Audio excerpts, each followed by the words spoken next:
What's going on, Luke here? We are here to preview round 13 of the 2021 NRL season. Now, obviously, this is a little bit of a weird round. State of Origin is here, so it's not going to be a full round, only 4 games this week. However, I just want to say a huge congratulations to the Canterbury Bulldogs picking up their second win of the season against the Buy. It's going to be a tough contest, but I just know they're going to get the job done. So congratulations, Bulldogs. Now we've got the little intro out of the way, let's get into previewing the round. And just like I said, this is going to be a bit of a weird round. A lot of players missing due to State of Origin, and a lot of teams missing. So just the 4 games, let's get into the first one. So the first game of the round sees the St. George Illawarra Dragons hosting the Brisbane Broncos. This one's definitely going to be a controversial game. The reason being is the fact that Jack de Belin is making his first appearance in years. Now, obviously, a lot of controversy with Jack de Belin. Nearly ended up in prison. Now, charges were dropped, which doesn't mean that he's guilty, doesn't mean that he's not guilty, but nonetheless, he is back in the NRL making his return. So whether he's going to be a good return for the Dragons, I don't know. Personally, I think it's going to be a bad move for the Dragons. I don't understand why they re-signed him to start off with. I don't know why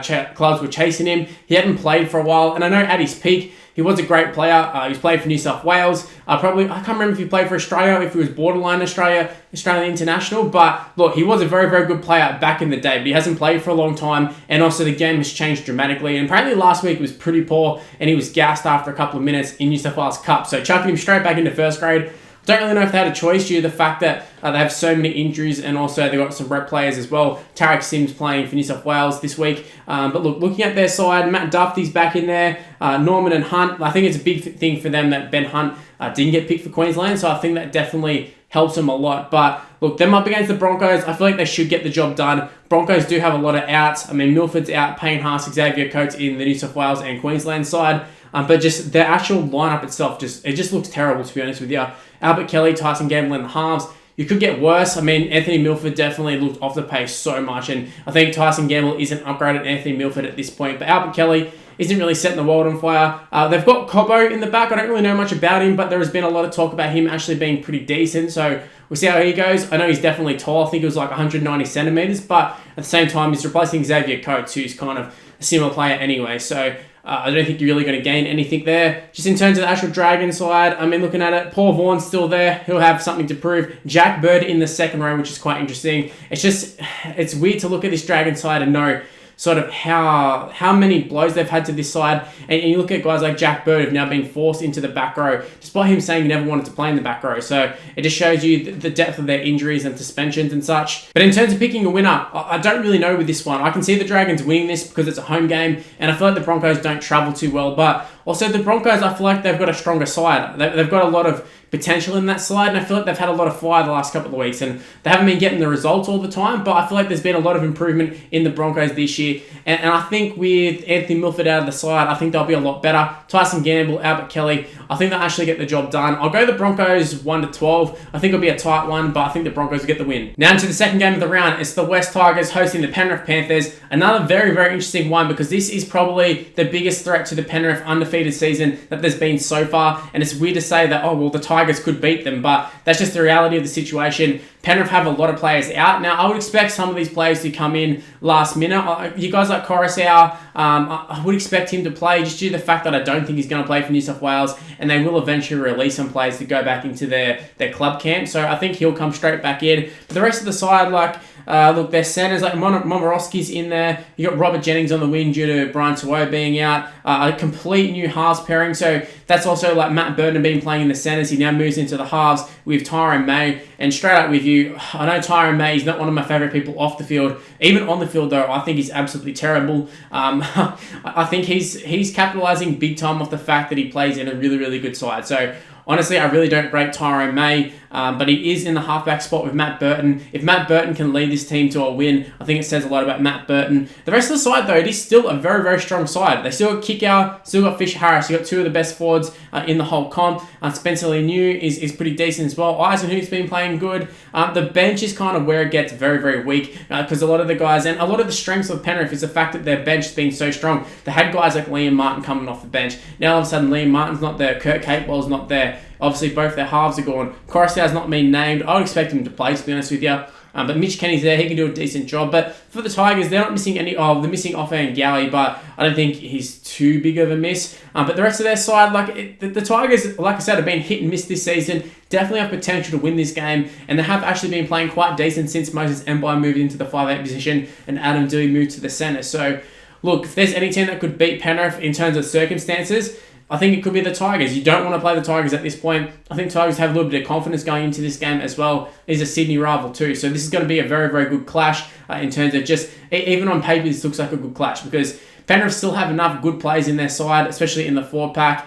Even in their back, still got Crichton, Dylan Edwards is still there, Matty Burton's in the halves. They still got a lot of good players in their side, but it's definitely like if their first side is a 10 out of 10, they're probably about a 6 out of 10 at the moment. They're missing a lot of good players, but the Tigers just the sort of side that you can never sit here with confidence and say, yeah, the Tigers are going to pick up the victory for this one. But I'm actually going to go with an upset here. I'm going to go with a Tigers victory. I think in the long run, I think this would be good for Penrith. I think that there's just going to be so much pressure on them to keep the undefeated streak throughout the whole season. It's going to be talked about all the time. So if they can lose here, I think it actually benefits them. But look, Penrith, it wouldn't surprise me if they come out and absolutely give the Tigers a hiding, to be honest with you. So look, I'm going Tigers. I have no confidence in it. I'm going to go Tigers 1-12. I think it will be a tight one, but I can easily see Penrith come out and win this one, and even winning it convincingly. I mean, they still got enough good players to do it, but I'm just backing the Tigers to come out and be confident and sort of get a good start and then just go on with it. So yeah, Tigers 1-12. Now into the third game of the round, it's the Melbourne Storm hosting the Gold Coast Titans. Now this one won't be played at the Melbourne home ground due to all the COVID situation. I'm just looking at where it's actually being played. It's played in the Sunshine Coast, so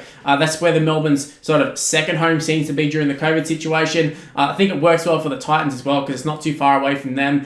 Just looking at the ins and outs, I mean, the Storm obviously going to have a lot of them. I mean, Cameron Munsey's your first one out. But apart from that, like, there's not a hell of a lot. I mean, you got Harry Grant, who's out as well, but he's also missed a good part of the season anyways. And you got Brandon Smith, the New Zealand hooker, to just step straight into that role. And not even stepping into that role, he's been in that role for most of the season. So Brandon Smith, he's looking really, really good at the moment in the hook position. Obviously, I don't think he had planned to be playing hooker, but the whole Harry Grant injury situation at the start of the season threw a spanner in the mix, but I think it's worked out well for Brandon Smith, and he's finally hitting that form that we expected from him right from the start. Didn't really happen, but yeah, he's looked really good the last couple of weeks. Jerome Hughes is still there.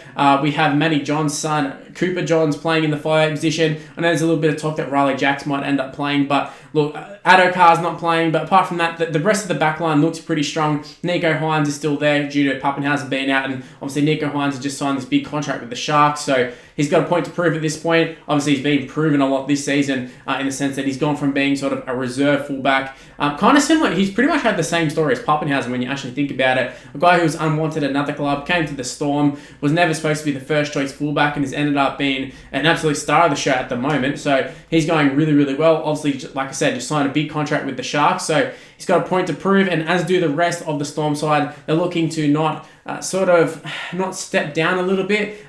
I think over the origin period, a lot of the times these teams like the Storm and even Penrith, Rabbitohs, they always take a back step, but it's the true great teams that just continue to move forward during this origin period. I think that's what the Storm will do. They'll miss a couple players, obviously, and they'll miss them dearly. I think you're always going to miss a guy like Cameron Munster, but I think they've got enough troops on deck to come into this side and still put out a great performance. The Titans themselves are actually missing quite a few. Jaden Campbell's been named to make his debut. AJ Brimson is in the squad. I don't know if he's going to play or not, but I'm assuming if he's not going to play, once again, similar to Coruscant, they'll release him straight back into the Titans camp, so he may end up playing. But look, I'm keen to see how Jaden Campbell goes. Apparently, he's really, really good. Apparently, he's quite nippy. He's quite quick, so I'm keen to see how he goes because he's Preston Campbell's son. Obviously, it's a great story, just the fact that Preston Campbell played for the Titans and now his son's going to be playing for him. So in a short history for the Titans, the fact that that's happening, I think that's quite cool. For the Titans, though, in terms of their lineup, it is quite a weak lineup because I've talked about in the past, as soon as Dave Fafita's out, the Titans don't know what to do. But now he's out, and also Big Tino's out as well. So you take out their two best forwards, and all of a sudden their forward pack does look quite weak. I don't know if they're going to play weak, but that's just how it looks on paper. It doesn't look very good. Easton Masters named an extended bench, so I wouldn't be surprised if he gets a run with the Titans. But yeah, the Titans side doesn't look very good, and we see Melbourne win without their whole spine. So I can see the Storm putting absolute hiding on the Titans here. I think it's going to be a 13+ win to the Storm. I think it's going to be an easy one. Now moving on to the last game of the round, it's the Newcastle Knights taking on the Parramatta Eels. Now this one is another one that on paper, I feel like the Eels should win this one. Reid Marnie's been released. Well, he's been named for the Eels. They talked about him being released from camp, and then they've come out and denied it, I think, as well. But he's definitely been named for the Eels, so I think that's a big in for the Eels, and I 100% thought he was going to be playing for Queensland. I'm really surprised he's not.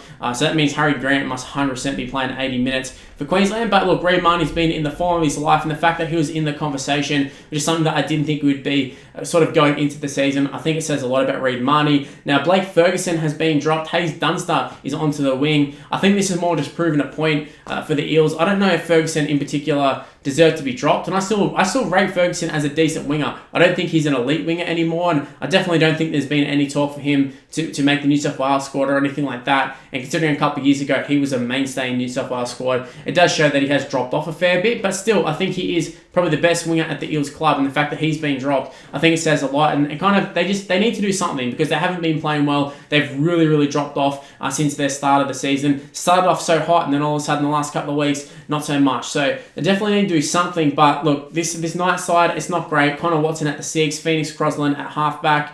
They still got Jaden Bradley at hooker, who's the captain, but look, no Ponga, no Knights for me. And I know the Knights got the job done last week, and they actually looked fairly decent, but look, it's going to be a hard ask for them to win without Kalen Ponga. And I think if he's in the side, they're a completely different side, similar to Tom Trbojevic. He just has that attacking threat, but you put in Tex Hoy, and although he's a decent player, he's definitely nowhere near Kalen Ponga. And yeah, I can't see this being a good night in the office for the Knights. But at the same time, I mean, the Eels, they're sort of not travelling too well themselves in terms of form. But I think we see a big game from guys like Regan Campbell-Gillard, Isaiah Papali, even Ryan Madison, guys coming out to try and prove a point. What I find interesting is Niokora has moved into the prop position. He's been absolutely killing it in the same position. I think he got suspended. Now all of a sudden he's found himself back in the forwards, and I was like, what is going on? Wonga Blake is absolutely terrible. He is dreadful, and he keeps getting picked. They drop Ferguson but keep Wonga Blake, and I think that's been a big talking point for Eels fans. And the fact that Niokora is in the prop position after playing so well in the centres, he was such a good defensive player for them. That's exactly what they needed, and that's exactly what Wonga Blake isn't. So I think that's an interesting move, but maybe it's just through the origin period. I don't know. Maybe they're trying to switch things up. But look, I think at the end of the day, the Eels should win this one. I think they will win 13+, but I don't have too much confidence, but this is just a weird round. It's hard to pick these ones because the teams are so different and usual, and even just the fact that there's only 4 games this round. So it is such a strange round in terms of picking games, but yeah, like I said, I'm going to go Eels 13+. Anyway, guys, those are my tips and predictions for round 13. Leave in the comment section below, what are your tips and predictions? Do you think that they should be stopping the NRL at this point? And there's always a lot of talk at this time in the season with Origin happening that they should be stopping the NRL, but personally, I feel like it'd be weird if the NRL wasn't there. So look, I'm glad that they are having it, because I still want to watch my Friday night footy, my Saturday afternoon footy, all that sort of stuff. So I still want to be watching the NRL. So personally, I hope they keep it, but I know there's a lot of talk, and obviously you get these sort of rounds where there's a lot of players missing and a lot of mismatches. So look, I think it's going to be interesting. It creates a nice little dynamic, even like Penrith. This is probably the only time we'll see them sort of go into a game where they're not the heavy favourites. So